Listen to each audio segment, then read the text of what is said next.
उज्जैन में बकरी ईद का त्योहार धूमधाम से मनाया गया। इस अवसर पर शहर काजी खाप के नेतृत्व में समाज ने ईदगाह पर मुख्य नमाज अदा की और अमन चैन की दुआ भी की।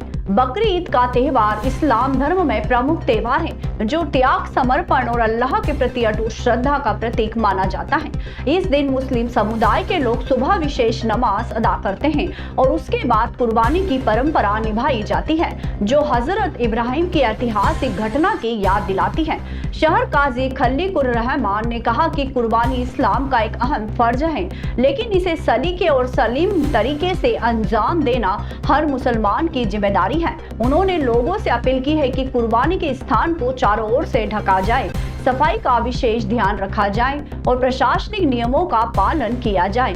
ईद उल अजहा के मुबारक अवसर पर मुख्य नमाज हर साल की तरह इस बार भी ईदगाह सहित अन्य सभी मस्जिदों में ईद की नमाज में अदा की गई। इस नमाज के जरिए लोगों ने खुदा का शुक्रिया अदा किया और अपने लिए व समाज के लिए दुआ की। समाज ने एकजुट होकर अमन चैन की दुआ की, एक दूसरे के साथ भाईचारे का संदेश दिया। बकरी ईद के त्योहार पर समाज ने एकता और सौहार्द का प्रदर्शन किया, अल्लाह की रजा के लिए कुर्बानी देने का संकल्प लिया। इस अवसर पर समाज ने प्रशासन और स्थानीय लोगों के सहयोग से शांति और सौहार्द बनाए रखने का प्रयास किया। बहुत मुबारकबाद भैया बेटा सामने सर सामने सबको देख के मुबारकबाद सर को दे दो गुलदस्ता। हाँ जी। अरे भैया एक मिनट रुकिएगा। भैया बेटा आप बेटा रुकिएगा। सर को आया थोड़ा पीछे हो जाओ ना अपन। सर आप उस साइड है सर, मैडम आगे भाई सर को। अरे आप मेरा मोबाइल पीछे कर लेंगे। पीछे जाओ पीछे। तमाम लोगों को ईद की बहुत बहुत मुबारकबाद पेश करता हूँ और दुआ भी करता हूँ इस बात के लिए कि अल्लाह का एहसान है, अल्लाह ताला ने जो मोहब्बतें कायम रखी हैं अल्लाह ताला उनको कायम रखे। मैंने दुआ में भी बात कही है कि अल्लाह ताला उन दुआओं को कायम रखे और कायम और दायम अभी तक नहीं बल्कि दुनिया कायम है जब तक कायम रहे, या मेरी ज़िंदगी तक नहीं। और एक ज़रूरी ऐलान ख़ास तौर पे कहा है मैंने कि कुर्बानी खुले में न करें। दूसरी बात ये है कि कुर्बानी के लिए सफाई का पूरा ख्याल रखें। नगर निगम गाड़ी आती है जो उसका वेस्टेज है उसको नगर निगम गाड़ी के अंदर उसको पहुंचाएं ताकि कहीं भी सफाई के ताल्लुक से कोई परेशानी नहीं आनी चाहिए। उज्जैन के टावर चौक स्थित एक इलेक्ट्रॉनिक गैजेट्स की दुकान पर शनिवार की बीती रात चोरी हो गई। अज्ञात चोरों ने दुकान का ताला तोड़कर नकदी पर हाथ साफ कर दिया। दुकान मालिक दीपक बैलानी के पिता त्रिलोक बैलानी ने बताया कि माल खरीदी बिक्री की लगभग 1.25 लाख रुपए की नकदी गल्ले में पड़ी थी, जिस पर चोरों ने हाथ साफ कर दिया। माधवनगर पुलिस ने बताया कि टाइम हेडक्वार्टर होटल के नीचे दीपक बैलानी की दुकान है, जहां पर इलेक्ट्रॉनिक आइटम के पार्ट्स बेचे जाते हैं। शनिवार की बीती रात 2 से 4 के बीच अज्ञात चोरों ने घटना को अंजाम दिया है। पुलिस ने बताया कि चोर शटर का ताला उचकाकर दुकान के अंदर दाखिल हुए और नकदी पर हाथ साफ कर दिया। दुकान मालिक दीपक बैलानी ने बताया कि इलेक्ट्रॉनिक गैजेट्स के पार्ट्स बेचने का काम किया जाता है। ऐसे में इलेक्ट्रीशियंस और उनके हेल्पर भी दुकान में आते जाते हैं। आशंका जताई जा रही है कि उनमें से ही किसी ने दुकान में आने वाले रुपयों की जानकारी रखी है और मौका पाकर बीती रात चोरी की गई। माधवनगर पुलिस ने मौके पर पहुंचकर जांच शुरू की है। सीसीटीवी फुटेज भी चेक किए जा रहे हैं और फिंगरप्रिंट एक्सपर्ट को भी बुलाया गया है। पुलिस का कहना है कि सीसीटीवी फुटेज देखने के बाद ही किसी नतीजे पर पहुंचा जा सकता है। पुलिस चोरों की पहचान करने के लिए जांच में जुटी है। यहाँ पे दादा क्या हुआ है कि अभी सुबह हम घूमने जाते हैं तो हमारे मित्र हैं रवि सेन जी, पत्रकार साथी, उन्होंने बताया कि दीपक भैया आपके यहाँ के ताले चटके में, मतलब उसने आरी से काटे कि काय से काटे, ताले लगे हुए पर आरी से काटे और हाफ शटर मतलब ऐसा खुला बता आधे से भी नीचे। और फिर हम आए, अब हम आए तो टीआई साहब वगैरह सब आए थे, पुलिस के जवान भी खड़े हैं। अब देखते हैं कि क्या गया। सिल्लक जैसे नीचे सिल्लक लगी थी करीब 1,20,000 की और ऊपर 5-7 हजार ऊपर वाले डब्बे में थे। 2 सिल्लक नीचे रखते हैं, उसका भी उसने वो ताला यूं तोड़ दिया और नीचे का भी ताला जिसमें बड़ी सिल्लक थी और कुछ चिल्लर थी, चिल्लर का ये है। कैमरे वगैरह देखें? कैमरे भी देख रहे हैं, हमारे बबलू यादव जी की होटल है ऊपर, उनकी होटल में कैमरे लगे तो वो सब क्लियर हो जाएगा। एक वो और पास में भी अभी टीआई साहब ने भी चेक करे हैं। तो कुछ सामान गया, नकदी गया, क्या गया? नकदी दिख रहा है, सामान तो हमारा वैसा का वैसा ही है, सामान सब व्यवस्थित है, सामान में कुछ नहीं गया है, बस उसने यही हरकत करी है अभी कि दो ही मतलब जो तो मेन ये शटल का ताला तोड़ा मतलब है ना? हाँ, ताला और सुबह जो है फोन द्वारा हमको रवि जी हैं ऊपर ऑफिस से हैं उनका, वो आते हैं जल्दी, तो उन्होंने आकर हमको फोन लगाया कि बोला आपके दुकान के ताले जो है आपने लगाए कि नहीं लगाए। हमने कहा बरोबर लगाए।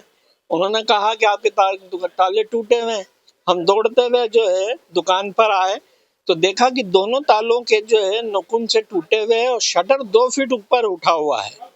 जब हमने जो है दुकान के शटर के अंदर आए और देखा कि कहीं व्यवस्थित क्या है, सामान वामान तो नहीं गया, देखा तो दुकान का सामान तो वैसा का वैसा ही है, लेकिन कैश जो है हमारी वो 5-7 हजार रुपये ऊपर और 1,20,000 नीचे थी। ये 1,30 के करीबन जो है कैश चला गया।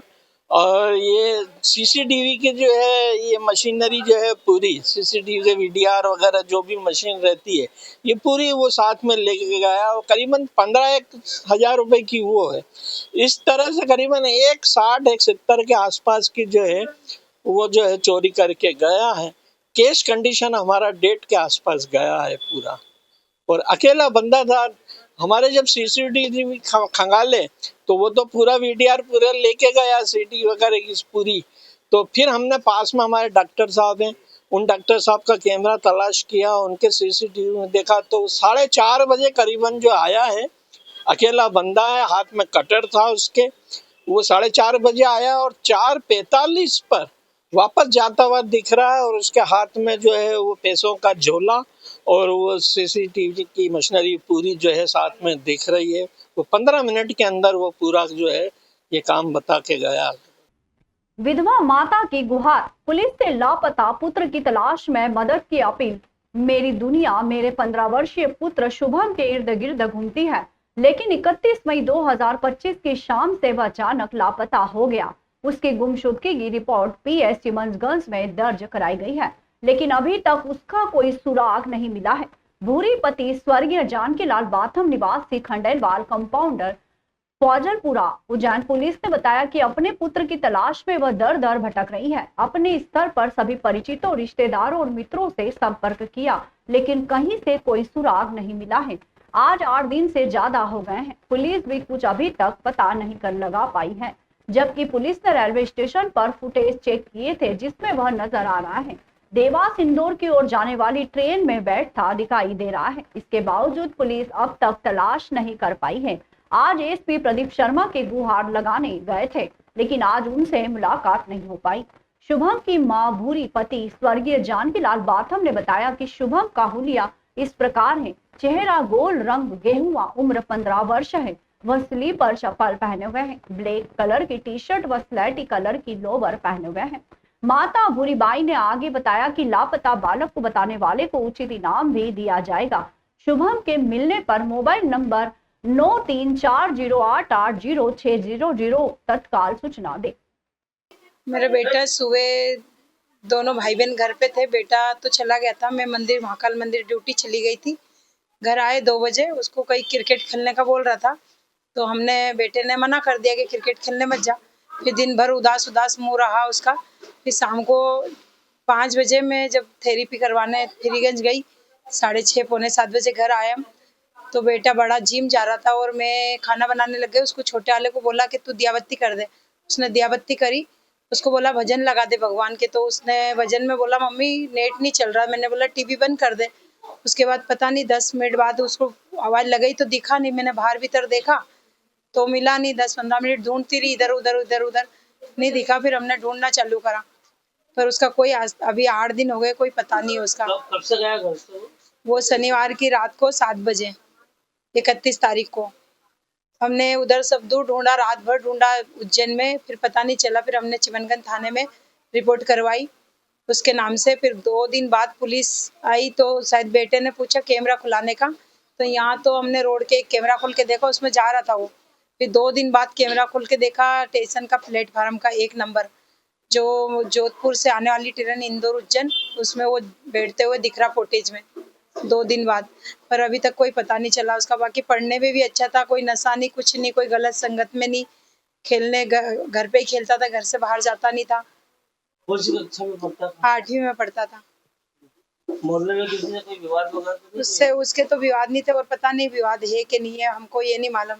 आप लोगों में कोई किसी से कोई विवाद तो नहीं किया? मेरा नहीं है विवाद, उसका पर पता नहीं वो मिल नहीं रहा। 8 दिन हो गए, अभी तो कहीं से भी मिल जाना चाहिए, पर उसको ढूंढ नहीं रहे कोई। हम तो पूरे, पुलिस ने क्या बोला?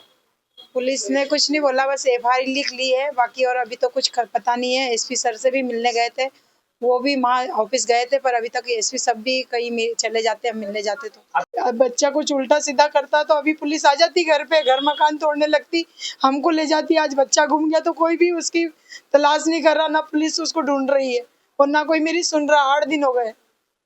उज्जैन में एक दर्दनाक घटना ने सबको झकझोर कर रख दिया है। डॉक्टर आलोक सोनी के गलत इलाज से नन्ही अर्पिता कुशवाहा का पैर खराब हो गया है, जिससे उसके परिजनों ने कोठी कलेक्टर ऑफिस पर धरना दिया है और पेट्रोल की कैन लेकर सुसाइड की धमकी दी है।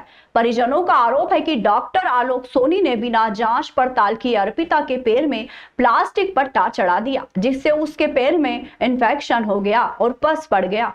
अब अर्पिता का पैर खराब हो चुका है। चिकित्सकों का कहना है कि उसका विकास नहीं हो पाएगा।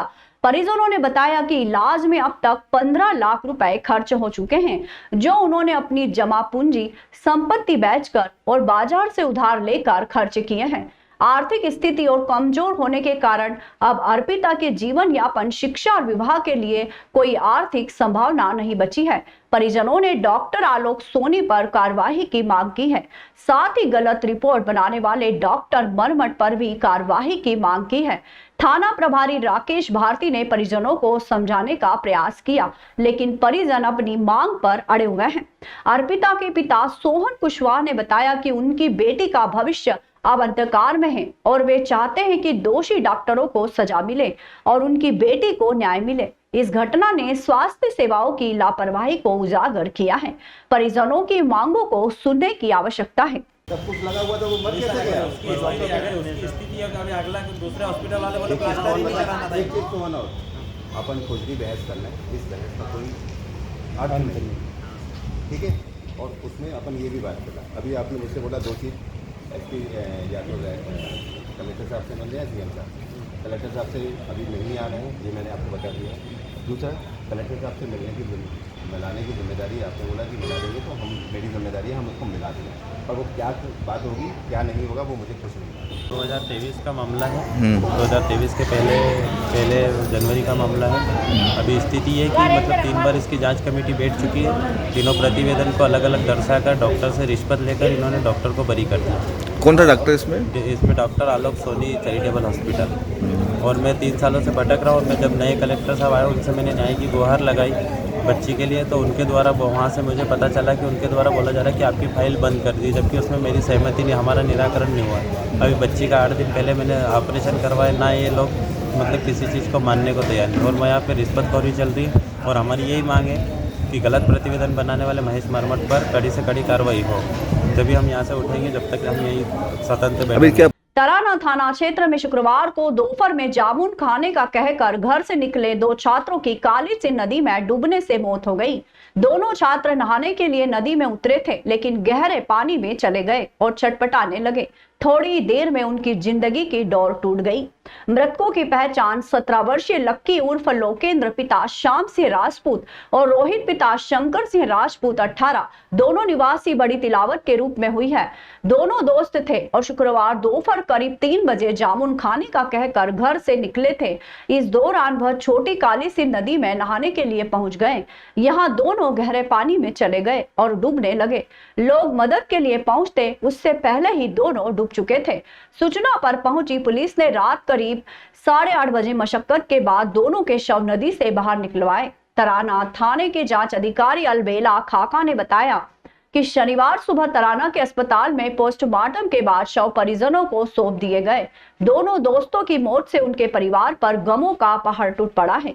कई सपने देखे थे जिन्हें पूरा करने का जिम्मा रोहित और लक्की के कंधों पर था, लेकिन असमय हुई उनकी मौत ने परिवार को तोड़कर रख दिया। शनिवार सुबह जब अंतिम संस्कार हुआ तो सभी की आंखें नम हो गई। मृतक रोहित के परिजनों ने बताया कि वह कक्षा 12वीं का स्टूडेंट था। घर में मां है जो मजदूरी करती है, जबकि उसके पिता की 2 साल पहले इसी तरह से डूबने से मौत हो चुकी थी। मृतक रोहित की बड़ी बहन और एक छोटा भाई है। वह बड़ी तिलावत में है, अपने मामा के पास रहते थे। इस घटना ने परिवार को और भी दुखी कर दिया है। ये कल की घटना है दसूड़िया तिलावत गाँव की। ये काली सिंध, छोटी काली सिंध नदी में 2 बच्चे नहाने गए थे तो उनकी डूबने से डेथ। उज्जैन में केंद्रीय मंत्री धर्मेंद्र प्रधान अपनी धर्मपत्नी के साथ बाबा महाकाल के दर्शन करने पहुंचे। उन्होंने सुबह 4 बजे होने वाली भस्म आरती के दौरान बाबा महाकाल के निराकार से साकार स्वरूप के दर्शन किए और चांदी द्वार से बाबा महाकाल का पूजन अर्चन भी किया। बाबा महाकाल का पूजन अर्चन करने के बाद उन्होंने नंदी जी के कानों में अपनी मनोकामना भी कही। श्री महाकालेश्वर मंदिर के सहायक प्रशासक मूलचंद जुनवाल ने बताया कि केंद्रीय मंत्री धर्मेंद्र प्रधान उज्जैन प्रवास के दौरान महाकालेश्वर मंदिर पहुंचे और महाकालेश्वर भगवान की भस्म आरती में सम्मिलित हुए। आरती के उपरांत श्री प्रधान द्वारा महाकालेश्वर भगवान का पूजन किया गया, जिसे पुजारी जितेंद्र शर्मा द्वारा संपन्न करवाया गया। महाकालेश्वर मंदिर प्रबंध समिति की ओर से श्री आशीष दुबे व अभिषेक शर्मा द्वारा श्री प्रधान का स्वागत व सत्कार किया गया। केंद्रीय मंत्री धर्मेंद्र प्रधान, शिक्षा मंत्री व कौशल विकास और उद्यमिता मंत्री और उनका उज्जैन प्रवास एक महत्वपूर्ण अवसर था। बाबा महाकाल के दरबार में उनकी उपस्थिति और पूजन ने सभी को आकर्षित किया। इस अवसर पर उन्होंने बाबा महाकाल की भस्म आरती के महत्व और अपने अनुभवों को साझा किया।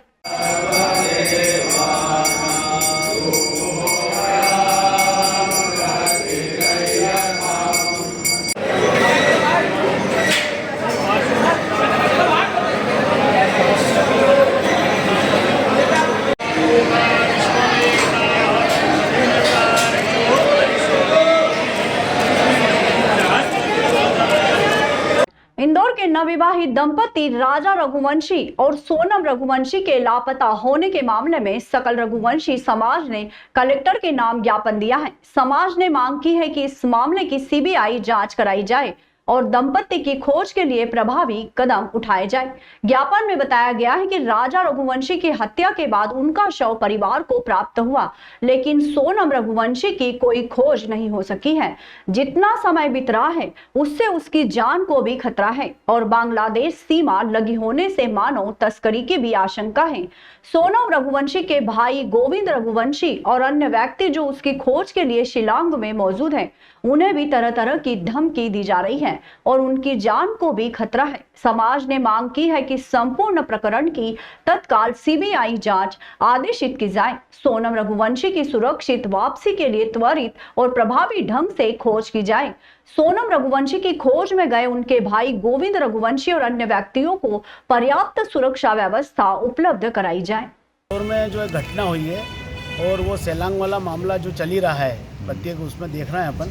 और इस बीच में आज हम उज्जैन रघुवंशी समाज ने आज हमने ज्ञापन दिया है, जिसको कि हम कह रहे हैं कि जो अभी सोनम रघुवंशी जी लापता है उसकी सीबीआई जांच हो और उसको तुरंत ढूंढा जाए, जिससे और उनका जो भाई गए हैं उनको ऊपर भी दबाव डाला जा रहा है तो उनकी भी सुरक्षा हो और ज़्यादा से ज़्यादा जल्दी उनकी जो, क्योंकि क्या बॉर्डर बंगला बॉर्डर पास में है, कहीं ना कहीं इधर से उधर कुछ हो नहीं जाए, क्योंकि उनका विवाद हुआ था उसमें। और वहाँ की सरकार से और यहाँ की सरकार से हमारी निवेदन है, माननीय मोदी जी से भी निवेदन है कि उसमें ज़्यादा से ज़्यादा तत्परता करके और जल्दी उसका खोजबीन की जाए। मध्य प्रदेश के मुख्यमंत्री डॉक्टर मोहन यादव ने उज्जैन विकासखंड के ग्राम नवाखेड़ा में आयोजित कार्यक्रम में 94 करोड़ 1 लाख रुपए की लागत के विभिन्न निर्माण कार्यों का भूमि पूजन किया। इस अवसर पर उन्होंने कहा कि शासन द्वारा गांव को जोड़ने के लिए तथा आवागमन को सुगम बनाने के लिए निरंतर सड़कों का निर्माण करवाया जा रहा है। मुख्यमंत्री ने लोक निर्माण विभाग के अंतर्गत 44.40 करोड़ रुपए की लागत से बनने वाले विभिन्न मार्गों का भूमि पूजन किया, जिनमें नवाखेड़ा से निनोरा, किठोदा, मताना, सेवरखेड़ी, आलमपुर उड़ाना मार्ग, छायन से करोहन, व्याहा, गोदिया मार्ग और अन्य मार्ग शामिल है। इसके अलावा राजस्व विभाग के अंतर्गत बिल्डिंग डेवलपमेंट कारपोरेशन द्वारा 43.88 करोड़ रुपए की लागत से बनने वाले संयुक्त तहसील कार्यालय माकड़ौन उज्जैन नगर खाचरोद और संयुक्त अनुविभागीय अधिकारी कार्यालय उज्जैन ग्रामीण एवं उच्च शिक्षा विभाग के अंतर्गत बनने वाले शासकीय महाविद्यालय बड़नगर का भूमि पूजन किया गया। मुख्यमंत्री डॉक्टर यादव ने कहा है कि इंदौर, उज्जैन, देवास, धार और शाजापुर के क्षेत्र को मिलाकर मेट्रोपॉलिटन सिटी के रूप में विकसित किया जाएगा। शासन द्वारा किसानों और महिलाओं के जीवन को बेहतर बनाने के लिए निरंतर कार्य किए जा रहे हैं। इस अवसर पर उन्होंने आमजन पर पुष्प वर्षा कर उनका अभिनंदन किया और कन्या पूजन किया। कार्यक्रम में सांसद अनिल फिरोजिया, विधायक अनिल जैन कालूहेड़ा, नगर निगम सभापति कलावती यादव, जनपद पंचायत उज्जैन अध्यक्ष भंवरबाई चौधरी, जिला प्रशासन के आला अधिकारी, PWD और बिल्डिंग डेवलपमेंट कॉरपोरेशन के अधिकारियों सहित गणमान्य नागरिक मौजूद थे। उज्जैन दक्षिण में आज जो सड़कों की शुरुआत करने के साथ लगभग 100 करोड़ के अलग अलग कामों का भूमि पूजन, लोकार्पण होने वाला। लोकार्पण तो है ही नहीं, इतने सारे लोकार्पण पहले ही हो गए, अभी तो अंदर घुसना बाकी है। हमें मालूम है फतेहाबाद से लेकर के जवासिया तक का मार्ग क्या सीमेंट कंक्रीट बना है। जोरदार अभिनंदन करो हमारे अपने एक एक काम के लिए। मुख्यमंत्री मध्य प्रदेश शासन द्वारा 7 कार्यों का भूमि पूजन, लगभग 36 किलोमीटर की रोड उसमें बनना है और 45 करोड़ के काम का जो भूमि पूजन आज किया गया है। और ये सभी नई ग्रामीण सड़कें हैं जहाँ पर अभी तक जो है सड़क नहीं पहुँची थी, ऐसी सड़कें हैं। तो आप सोचिए कि आज ऐतिहासिक कार्य जो है का भूमि पूजन माननीय मुख्यमंत्री महोदय द्वारा किया गया है।